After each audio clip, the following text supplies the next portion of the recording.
faram fàcceek boobu lay jongante dinañ ci dellu soit ci xibaar yi wax itam ci xibaar lu toll ci junni ak ñetti téeméer rek ñeent fukk ak juróom-ñett ci ay camion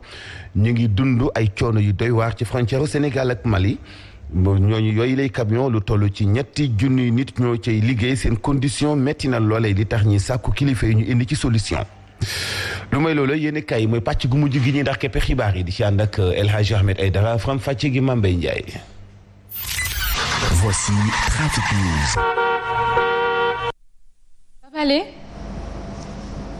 Papa Ali Cissé ça va foo nekk. Voilà, merci beaucoup Yacine di wax ne rek beaucoup d'embouteillages moo leen di xaar sur l'autoroute Seydina Limamou Laye foofu lay watu yu takku neen lool surtout nag boo leen bàyyi ko Foire vers Padoua foofu lay jafe-jafe neen la watu yi bëri neen lool ba tax na ça circule lentement même situation aussi au niveau du pont bu Foire foofu la aussi xaar leen fa des embouteillages pour ñi nga xam ne ñoo bàyyi ko rond point 26 jaare ko yëngu leen wala sax ngeen bàyyi ko Padoua daal di yëg pont bi wutali donc passerelle bu Foire foofu la aussi watu yu takku neen lool ba tax na da ngeen am difficulté daal di wéy seen circulation bu ngeen dépassé Foire aussi mën ngeen progresser lentement ci axe bi nga xam ne mu ngi leen yóbbu di côté ci Mathias Saint-Lazare jaare ko nag l'échangeur Sénégal Japon foofu la aussi ndànk ngeen di progresser pour le moment Yacine Seck. C'était Trafic News. beaucoup Papa Ali Cissé ba ci kanam aywa Mambay. acca Yacine ñu bàyyi la nga dem naani café. mën naa ni waat. waaw dama naani waat café man tey gisaguma sama boss xam naa bii jour daf maa xaw a fàtte tey. waxtaan bi ñu ànd Cheikh Birahim Diadji Touré le député du peuple El Hadji Mouhamadou Mansour Diop dañu koy door ak tàggat yaram xam ngeen ne kon sunu gaynde yi démb dañoo am ndam jàll nañu final mu di football bu nga xam ne ni naam daal na xel nag waaye Matar Ba jëduñu di dénk wàllum tàggat yaram la mu leen xamal de moo di final dañu koy gagné ndax nag coupe bi la ñuy teewoo ñu teewlu ay kàddoom ak Soxna Fall. Mérité et ça confirme aussi le classement FIFA parce qu'en réalité dans ce groupe-là ce que le Sénégal vient de réaliser et aller en finale montre que on a une bonne équipe. Maintenant avoir une bonne équipe aller en finale tout ça est différent de notre objectif. Notre objectif c'est gagner et nous nous préparons pour ça. Quelle que soit l'équipe qui passera, l'Égypte ou le Cameroun, il faut qu'on se prépare à trouver une solution à ce problème-là, à cet obstacle-là qui sera devant nous le 6 février. Est-ce que vous avez vu les jeux? Je les ai vus, ils ont sauté, ils ont dansé, mais ils sont revenus à la raison, sachant que tout n'est pas encore fini. Il nous reste une manche importante qu'il faudra régler. mu ngoog ñu jégalu ci kàllaamay nasaraan guy kàdduy ministre Matar Ba xam ngeen ne kon démb ñetti bal ci benn le Sénégal rek dóor mu mel ni it Aliou Cissé wane na boppam sunu gayndey football nañu lu nga xam ne dafay confirmer seen classement bi ñu am ci FIFA Sadio Mané ñu def comme du match kon nag la leen dese moo di juróom benn fan ci weeru février ñu fas yéene soobu ci final bi nee nañu nag noppi nañu takku nañu taxaw ngir dem ci boobu lépp jongante Sadio Habibou Ka ñetti bal ci benn mu jural leen seen place bi leen di yóbbu final waaye nag ci jamono ji coupe bi rek moo ñu yitteel Sadio Mané di ko dëggal moom mi nekk homme du match. Le plus important pour nous, je pense que tous les Sénégalais le savent, c'est d'aller au bout et surtout gagner ce trophée. Après l'équipe qui sera en face de nous, on verra bien, on n'a pas de préférence. On pense qu'on croisera l'équipe facile à battre pour nous. ak kan yi weesu joueurs yi dañoo màgg bu ñu sukkandikoo ci sélectionneur bi te xam nañ li leen di xaar. J'ai été footballeur, la seule chose qui m'intéressait c'était de gagner. Moi je suis un gagneur, je veux gagner et cette mentalité je veux l'inculquer aussi à mes joueurs. Aujourd'hui ils sont en train de l'attraper, c'est très bien, ils ont envie de gagner. Quand ils ne marquent pas, ils sont fâchés. Quand ils ne gagnent pas, ils sont pas contents. Et ça c'est important, voilà. Donc parce que si il y a plus de différence entre gagner et perdre, ça veut dire que vous n'êtes pas des compétiteurs. Et un compétiteur, la seule chose qui l'intéresse c'est gagner. Et donc nous pensons à gagner, mais nous sommes conscients aussi pour gagner qu'il faut jouer. Et c'est ce que nous sommes en train de faire. li gën a am solo moo di garder seen jeu bi waaye itam désillusion yi ñu jot a dund ñu daal di koy def ab force bi nga xamante ne dinañu may ndam dimanche juróom benn fan ci weeru février. Nous avons vécu des moments très difficiles. À mon briefing de match, j'ai rappelé à ces garçons-là d'où on venait depuis le 27 décembre. Il y a eu des cas Covid, des garçons qui sont restés à Dakar, 4, 5, 6 joueurs, 7 joueurs qui sont restés Croyez-moi, quand on a préparé le match contre la Guinée, il a fallu que je prenne les intendants, il a fallu que je prenne les médicaux pour pouvoir constituer une équipe qui fera l'opposition. Donc tout ça, on vient de loin. Mais oui, 6 ans à la tête d'une sélection aussi, on apprend. Quand vous faites plus de 70 matchs à la tête d'une sélection, oui, vous apprenez aussi. Le chemin, je dirais pas que je le connais, mais aujourd'hui, l'expérience que j'ai me montre que dans les moments difficiles, il faut rester serein, il faut rester calme. jaajëf Sadio Habibou Ka tey jii di leen fàttali kon sunu gaynde yi dinañ tàggatuwaat maanaam entraînement bi tey jii sal xime ji 16h30 lay doon sa annexe bu stade Amadou Ahidjo taskatu xibaar yi nag dañu koy teewee démb xam ngeen ne kon bi sunu gaynde yi amee ndam Sénégal foo ci génne gis ngeen askan wi génn ñoom ci mbedd mi fese seen ak mbégte sa Ndar dañoo génn ñoom dem sa kër ki nga xam ne rek moom moo di Ismaïla Sarr doon ko nag jaajëfal sunu gaynde yi ci ndam li ñu am muy góor mag ak jigéen màgget yi sax ñëpp génn doon fese seen ak mbégte ñenn si ñoom jot nañu yëkkati seen kàddu ñu teelu leen.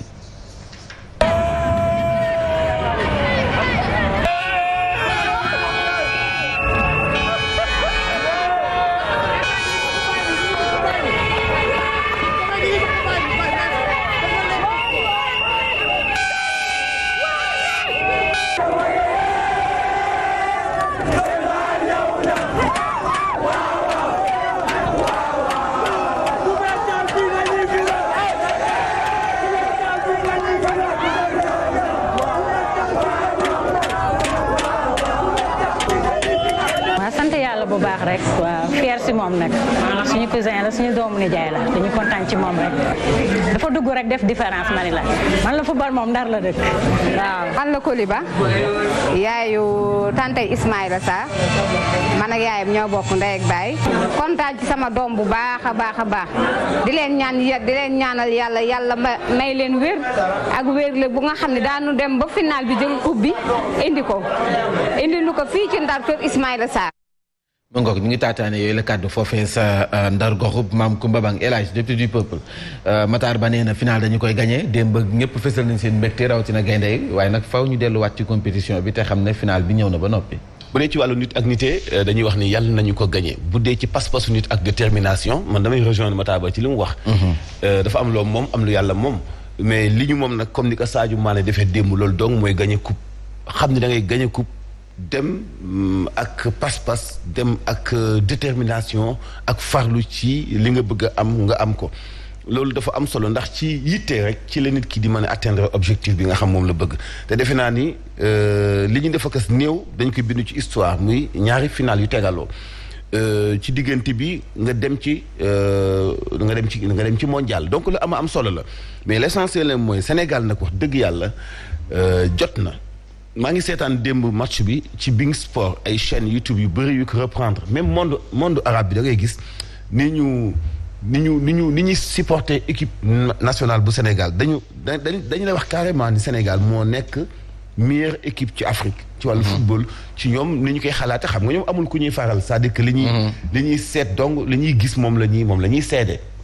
donc bari na ci ñu nekk ci ay réew ay Algérie ay Maroc ak yeneen ñu nekk ci yeneen monde arabe ba ci Yaman dañuy commenter di wax ni ñoom ñu ngi ñaan équipe Sénégal gagné même bu fekkee Égypte lay dajeel te Égypte ay arabe lañu comme ñoom alors di wane ni kon il est grand temps lépp nag wàññi coow li maa man yi ub seen gémmañ surtout ku mënoon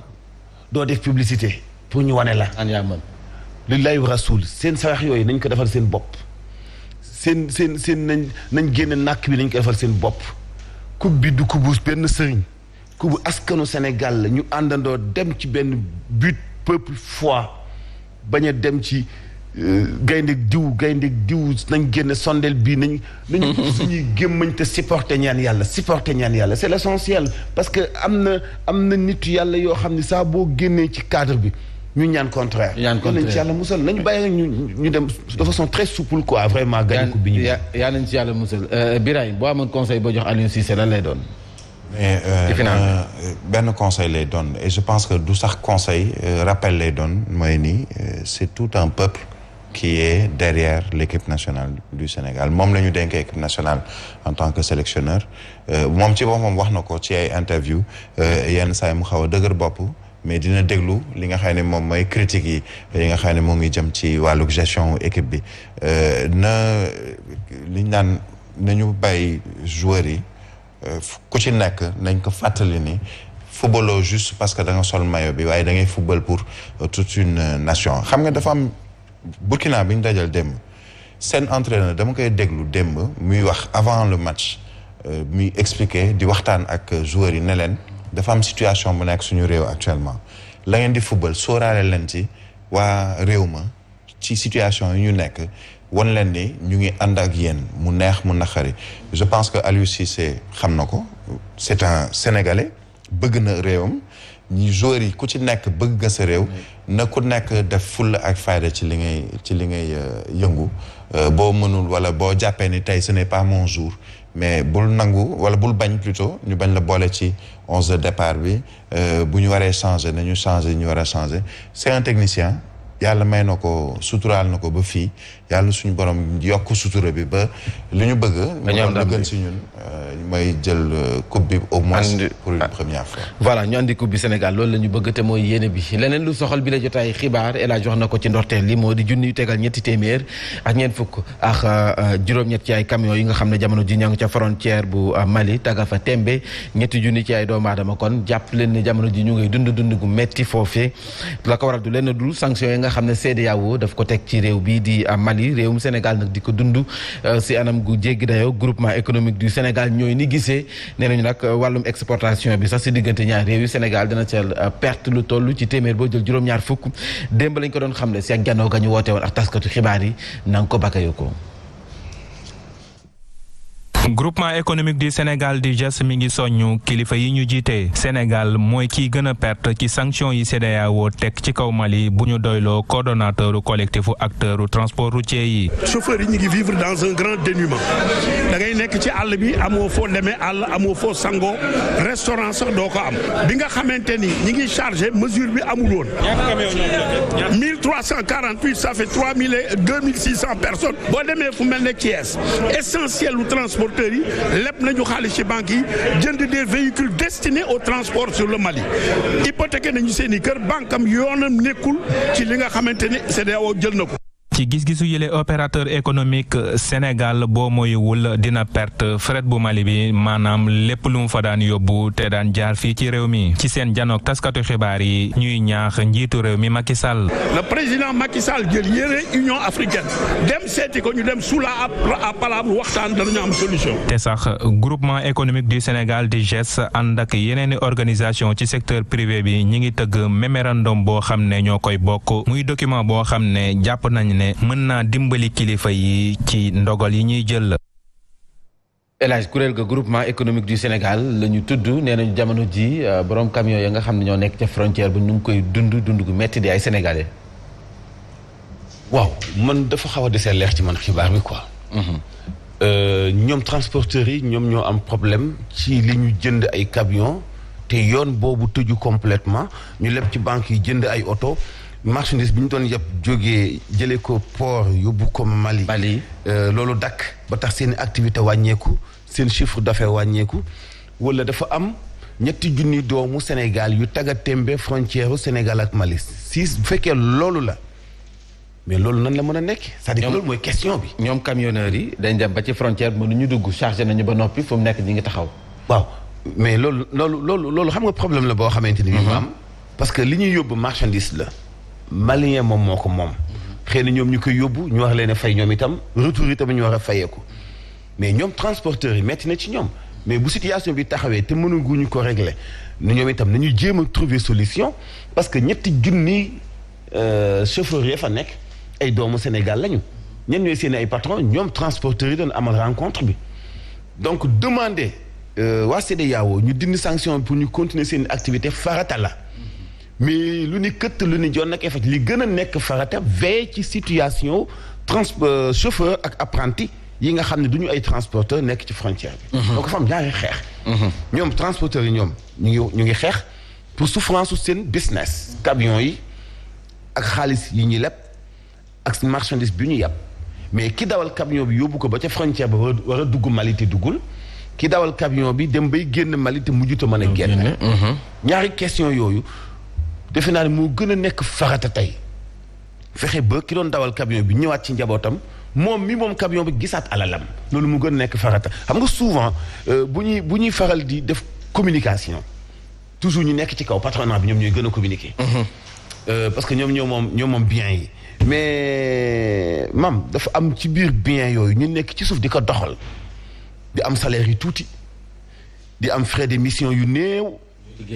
ñooy liggéey bi ñoom la ñuy dogaale ci yoon bi ñoom la ñuy toj seen ay pneu ñoom ñooy def ay accident di dee te ñoom ñooy dawal oto te kenn du leen muuraale sax ci assurance bi ñoom la ñuy tegal ay conditions ci ñuy justifier bu ñu paanee. maa ngi waxtaan sama benn mag boo xam da doon daw Dakar da doon daw Sénégal Mali ndeysaan mu may nettali benn apprenti malien bu fanaan ci pont Gouloumbou ba gaynde ba benn rab lekk ko. xamuñu gaynde la xamuñu lan la benn rab lekk ko. c'est-à-dire si am na apprenti yoo xam moo tax léegi saa bu sa oto paane ci côté ñokkaloo ba. dugg ci biir. garde yi ñooy ñëw par la force jël la yóbbu la. mais avant xale boobu di nekk victime ñaata nit ñoo fi nekk ay victimes yoo xam ne xëy na deewuñu dañoo daw dugg ci camion yi et cetera risque yooyu yëpp kan moo koy jël du ñuy taxaw di jàkkaarloo presse bi di ñuy doonul ñi leb banques yi doonul ñi moom camion yi li ñuy kaas lu légitime la mais nañ ci boole waale ñiy souffrir ci àll ba est-ce que ñoom ñi moom camion yi ñu ngi sàmmanteeg li leen war ak liggéeykat bi dawal camion bi te tàggatémbe ca frontière ba te nekk père de famille nekk soutien de famille xëy na sax du am moyen bu mu envoyé xaalis xëy na sax du am xaalis bu mu envoyé dépense këram c'est important loolu la état bi war a gën a bàyyi xel ba noppi avant quoi que ce soit parce que ñoom li ñuy demander décision CEDEAO la bu Sénégal. voilà leneen li ñuy sàkku Birahim mooy coordonnateur bu collectif des acteurs du transport nee na ñu amal ay plaques d'immatriculation bu CEDEAO loolee nag dana tax ñu mucc ci traitement discriminatoire bi ñu am ci espace sous-région bi. waaw en fait loolu c'est une solution mais tamit idée la xam nga lan moo indi idée boobu mooy nii dafa am lu ñu wooyee CEDEAO des peuples mu am loo xamee ni par exemple parlement CEDEAO da ci sax mooy fexe ba CEDEAO bañ a doon ci biir espace CEDEAO mu bañ a am ay frontières ba nga xamee ni genre situation yu mel nii comme li xew ca Mali xew Guinée wala Burkina Faso du am benn impact au plan économique ci échange yi nga xamee ni dafa war a am entre ces pays membres de la CEDEAO parce que lu ñuy wax mooy warul am frontière libre circulation des personnes et des biens dans tout l'espace CEDEAO mooy tey même boo demee jógee Sénégal pour dem Guinée-Bissau peut-être yenn formalité yu ndaw ngay def pour wane ni génn naa ci benn réew dugg ci beneen réew waaye warul am loo xam ne da lay tënk ba nga xam ne ñu lay fayeeku lu jëm ci ay droit de douane wala loo xamee ni yow en tant que nit da nga ko war a fay pour jóge ci benn réew ci biir CEDEAO dem ci beneen réew idée bi ñu joxe mooy fexe ba camions yi par exemple wala transporteur ñiy def transport yooyu di dugg ci biir réew biir CEDEAO ñu mën leen a yombalal ba nga xam ne ni quelle que soit la situation quelle que soit benn décision bu jóge ci autorité militaire ou démocratiquement élue ci espace CEDEAO mu bañ a am gàllankoor ci seen diggante parce que en fait les transporteurs yi nga xam ne ñoom ñoo doon def démb seen conférence de presse muy groupement économique du Sénégal lu ñu fësal mooy ni il y a quand même un manque à gagner au plan économique et pour le Sénégal et pour le Mali nga xam ne moom moo tëj ay frontières am ci décision bu jógee ci CEDEAO mais tout simplement parce que embargo bi c'est plus de 600 milliards de francs CFA yoo xamee ni tënk na wala yàqu na ci diggante Sénégal ak Mali on l'a dit et répété ici Sénégal mooy le premier partenaire économique ci espace CEDEAO bu Mali ñu tëj ay frontières lu dul denrées de grande consommation et de première nécessité du jàll mais tey demal Mali boo bëggee jënd ciment pour àggali sa kër wala defar dara mais doo ko am parce que ciment bu ñu doon am ñu ngi koy jëlee si suñu ñetti cimenteries yi nekk fii nii. Sénégal fësal nañu ko. nga dem ci yeneen i mbir yoo xamee ni dañu koy soxla Mali wala vice versa dañ koy soxla Sénégal parce que am na boobule embargo mu indi jafe-jafe mais sur le plan économique muy le chauffeur muy l'opérateur économique bi moom otom mais chauffeur bi am na chauffeur yoo xam ne xamuñu sax ay dem Dakar xam lu ñu xam jóge Dakar dem Mali te ci la ñuy tedd ci la ñuy dundal seen njaboot. léegi imagine léegi nag ñu tëj frontière bi mu am embargo boobu tëj mais chauffeur boobu liggéeyatul alors que camionneur la loolu moo nekkoon liggéey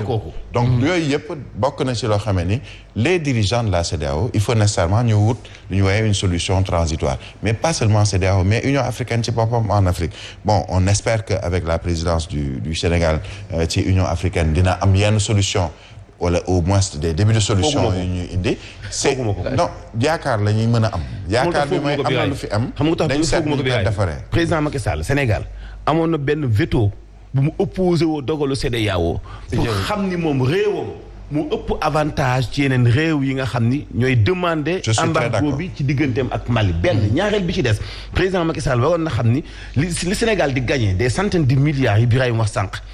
gagner direct la contact direct maanaam indi am bokkut ak nga am 1000 milliards bu ñu lay lebal nga koy fay say doom di ko fay say sët di ko fay c'est-à-dire que collaborer ak Mali li ci Sénégal ñàkk mu ëpp avantage fuuf 1000 milliards yi FMI di lebal. Okay. Non Mali comme ni may wax Mali tey son premier partenaire c'est le Sénégal. Sur le plan économique ndax li ñuy jëflante bari na. mais ci jëflante boobu justement il faut nécessairement li may wax naan ne il faut une solution pour que quelle que soit la situation sécuritaire wala la situation institutionnelle d'un pays muy coup d'état am na wala militaire jël nañ ko et cetera mais mu am loo xam ne kenn mënu ko soppi mooy par exemple justement cette CEDEAO des peuples nga xamee ni la circulation des personnes et des biens day doon loo xamee ni lu effective lay doon te dara mënu ko soppi mais loolu ce sont des tractations ak ay dossiers yoo xamee ni muy CEDEAO muy Union africaine dañ ko war a yore dañ ko war a waxtaane foofee ci biir ayca ñu waxtaane leneen lu soxal bi la jotaay xibaar moo di lakk gaamoon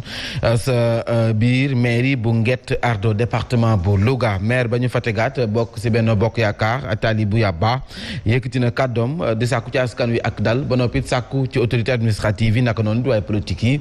joxante loxo ngir nag lu suxali dëkk ba ubbi nañu ab l'enquête soxal lakk gi ñu ànd seex Gàllaay Silla.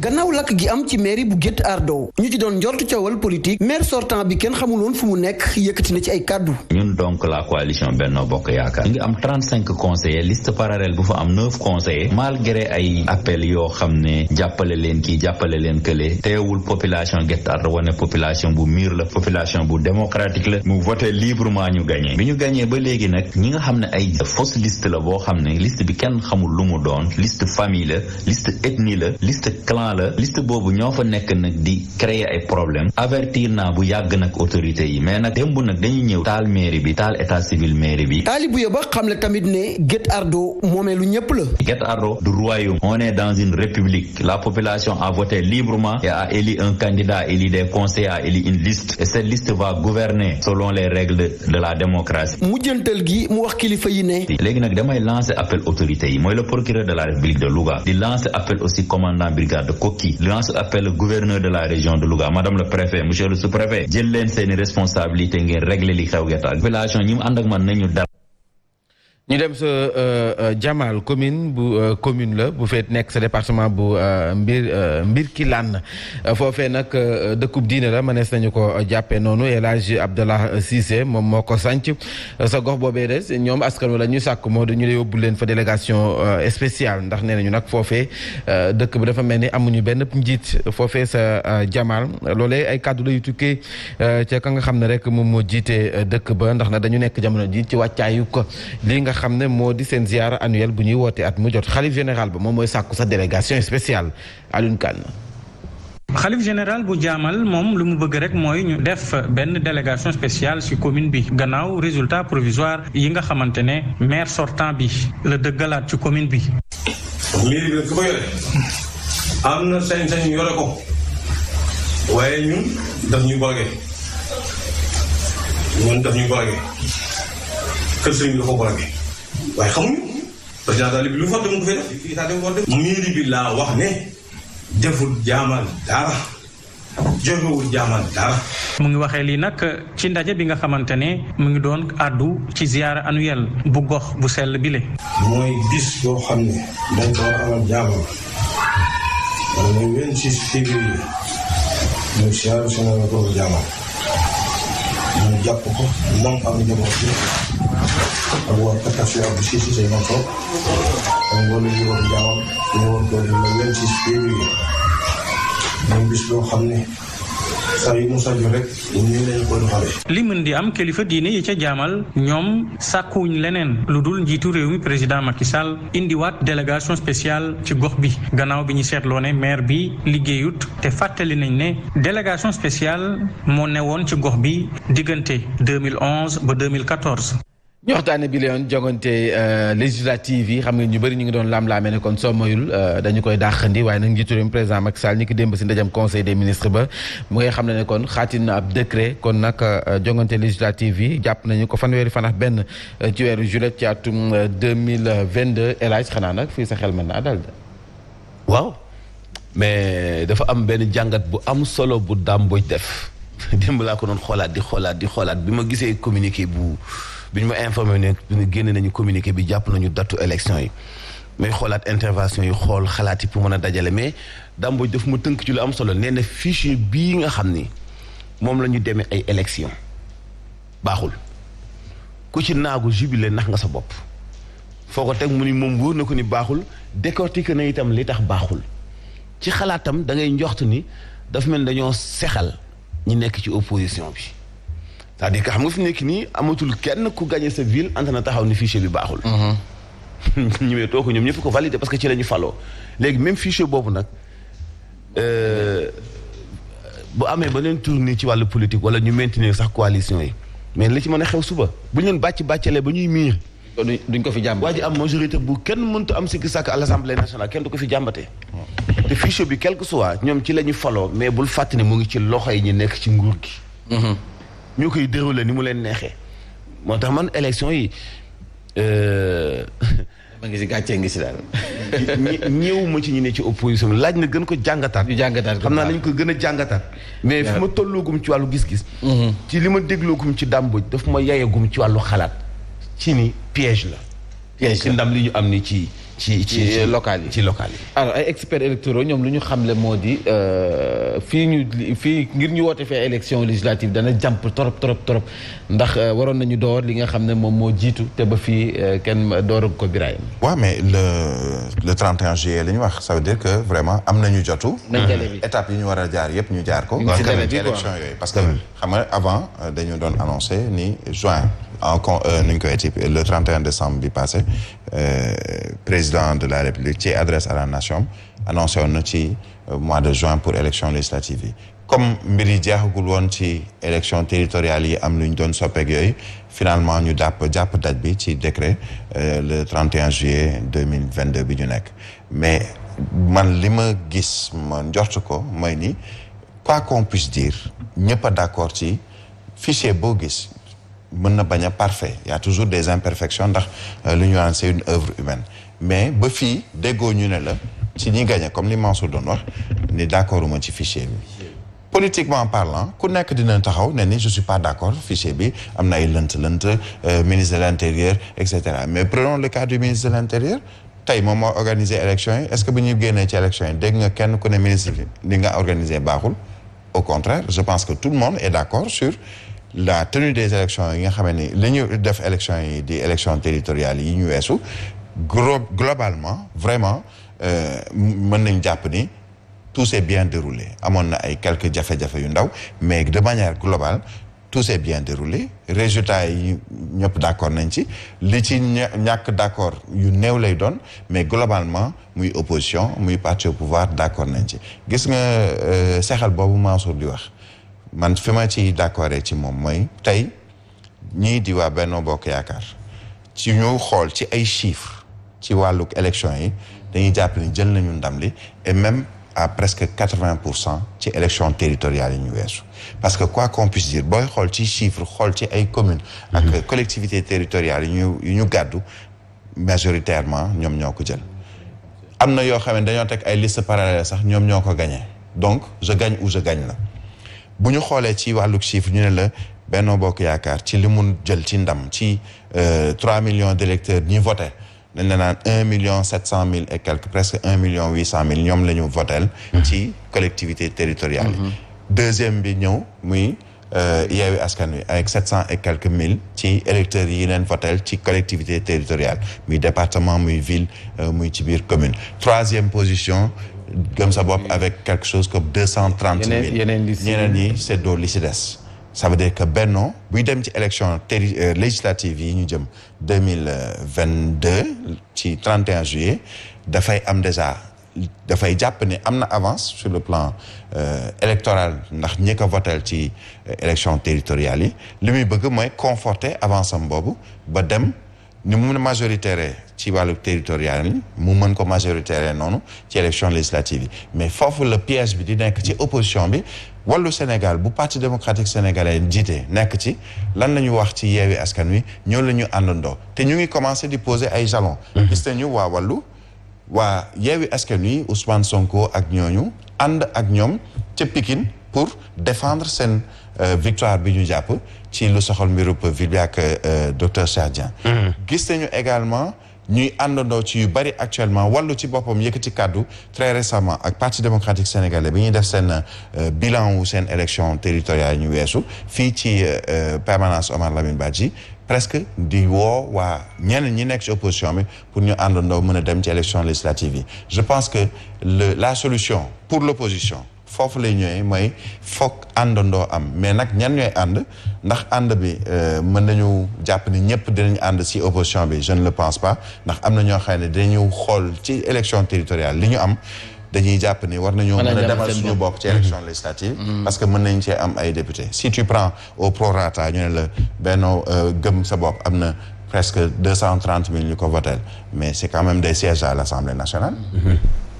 Yewwi Askan Wi ne ñun am nañ nangam c'est quand même des sièges à l'Assemblée nationale mais est-ce que mën nañu am lu ëpp Benno Bokk Yaakaar bi nga xamee ni am na 1,7 million presque 1,8 million ci ñu ko votel ci élection territoriale certains me diront que territoriale ak législative du benn mais liggéey bi fii lay tàmbalee et pour l'opposition bu fekkee ne dañoo bëgg a indi li nga xam ne moom mooy cohabitation bi te ñu waxtaanee kon ci ñi nga xam ne gañe nañu ba noppi du war a toog ci boppi maire yi ndax xam ngeen ne kon man nga gañe ba noppi it doo am majorité ci conseillers yi loolee nanu ko la ko waral moo di suffrage direct bi nga xam ne moom la ñu demee ñu jël exemple mairie ville bu Dakar dañ ci ànd ak Fatlaye May Diop ci ay leeral.